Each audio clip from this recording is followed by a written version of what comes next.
सकाळच्या वेळी डोकेदुखी जास्त होते का? किंवा दृष्टीला धुसर दिसतं किंवा डबल दिसतं असं काही होतं का? तुम्हाला चालताना तोल जातो किंवा तोल नियंत्रणात ठेवणं अवघड जातं का? तर असे काही जर त्रास तुम्हाला होत असतील तर काही वेळा हे ब्रेन ट्यूमरमुळे असू शकतं. त्यामुळे ह्या ब्रेन ट्यूमरची लक्षणं काय आहेत आणि त्याच्यावर काय उपचार असतात हे आज आपण जाणून घेऊ.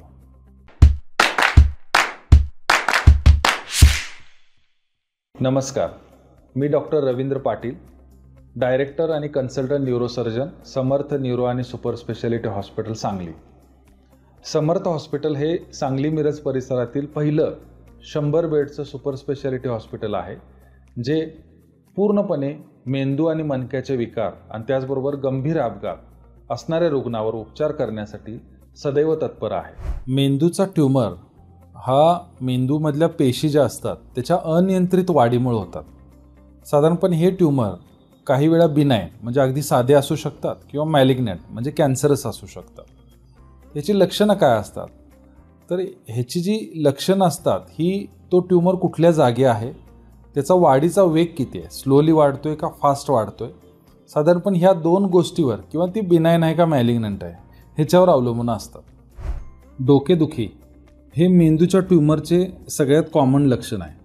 ही डोकेदुखी सामान्यपणे सकाळी अधिक तीव्र असते आणि दिवसभर कमी होते. कधीकधी ती नियमित नसू शकते. बऱ्याच वेळा ती औषधानं बरी होत नाही. कधीकधी अचानक आणि अत्यंत तीव्रतेने सुद्धा होऊ शकते. त्याचबरोबर मळमळ किंवा उलट्या ही सुद्धा ब्रेन ट्यूमरची लक्षणं असू शकतात. ही लक्षणं विशेषतः मॉर्निंगला म्हणजे सकाळी अधिक तीव्र असतात.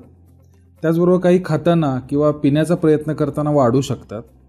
आणि ही लक्षणं येण्याचं मुख्य कारण म्हणजे मेंदूमधील द्रव्य पदार्थाचा दाब वाढतो. ह्या मेंदूच्या अवतीभोवतीच्या जे काही द्रव पदार्थ असतात तर त्याला सेरेब्रोस्पायनल फ्लुइड असं म्हणतात. आणि ज्यावेळी गाठीचं व्हॉल्यूम वाढायला लागतं तर त्यावेळी मेंदूतलं प्रेशर वाढतं आणि मग मळमळ उलट्या होतात. दृष्टीदोष, मेंदूच्या ट्यूमरमुळं दृष्टीदोषसुद्धा होऊ शकतात. हे दृष्टीदोष म्हणजे काही वेळा अस्पष्ट होणं, काही वेळा दृष्टी पूर्ण जाणं, काही वेळा डबल दिसणं असे वेगवेगळ्या स्वरूपामध्ये होऊ शकतात.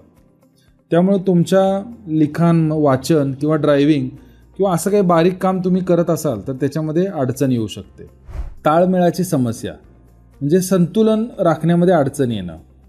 जेव्हा मेंदूच्या ट्यूमरमुळे मेंदूच्या अशा काही भागावर परिणाम होतो की जो भाग संतुलन आणि ताळमेळ नियंत्रित करतो, तर त्यामुळे तुम्हाला चालण्यात, उभं राहण्यात किंवा वस्तू हाताळण्यामध्ये अडचण येऊ शकते. अशक्तपणा किंवा तणाव, मेंदूच्या ट्यूमरमुळे शरीरातील एखाद्या भागाला अशक्तपणा पण येऊ शकतो, जसं की हात, पाय किंवा चेहऱ्याच्या एका बाजूला शक्ती कमी आहे असं तुम्हाला जाणवू शकतं. कधीकधी हे लक्षण म्हणजे हात आणि पायाच्या ताळमेळामध्ये बदल किंवा तणावाच्या स्वरूपामध्ये सुद्धा असू शकतं. लक्षात ठेवा, हा अशक्तपणा रक्तातील हिमोग्लोबिन कमी झाल्यामुळे किंवा कोणत्याही तापाच्या रोगानंतर येतो असा अशक्तपणा नसतो. यात काही स्नायूंचा भाग जो आहे तो काम करायचा कमी होतो आणि म्हणून अशक्त होतो. बोलण्यातली अडचण किंवा स्पीच डिस्टर्बन्सेस, ज्यावेळी तुम्हाला मेंदूच्या ट्यूमरमुळे बोलण्यामध्ये अडचणी येतात तर त्याप्रमाणे प्रामुख्याने वेगवेगळे प्रकार असतात. म्हणजे बऱ्याच वेळा आपण बोलू शकतो पण आपल्याला बोलण्यासाठी शब्द आठवत नाहीत. बऱ्याच वेळा शब्दामध्ये फक्त काही वेळा नावं आठवत नाहीत. काही वेळा असं होतं की जिभेच्या स्नायूवर परिणाम झाल्यामुळं आपल्याला सगळं सुचतं पण आपण ते शब्दामध्ये व्यक्त करू शकत नाही. तर ह्या पद्धतीच्या बोलण्याच्या अडचणी असतील तर काही वेळा ते ब्रेन ट्यूमरचं लक्षण असू शकतं. दुसरं लक्षण म्हणजे स्मृतीमध्ये होणारा परिणाम. स्मृती ही दोन प्रकारची असते, शॉर्ट मेमरी आणि लॉंग मेमरी. ह्या दोन्ही गोष्टीवर काही वेळा ब्रेन ट्यूमरमुळे परिणाम होऊ शकतो. काही वेळा लॉंग टर्म मेमरी लॉसमध्ये ज्या दूरच्या स्मृती असतात म्हणजे काही वर्षापूर्वी घडून गेलेल्या ज्या गोष्टी असतात तर त्या आपल्या स्मृतीतून नाहीशा होतात. तर शॉर्ट टर्म मेमरी लॉसमध्ये अगदी आजच्या काही वेळापूर्वी घडलेल्या गोष्टी किंवा ठेवलेल्या वस्तू ह्या कुठं ठेवल्यात हे आपल्याला आठवत नाही. तर अशा पद्धतीची जर काम करताना आपल्याला स्मृती जाण्याची लक्षणं काही जाणवत असतील तर ती ब्रेन ट्यूमरचं लक्षण असू शकतं.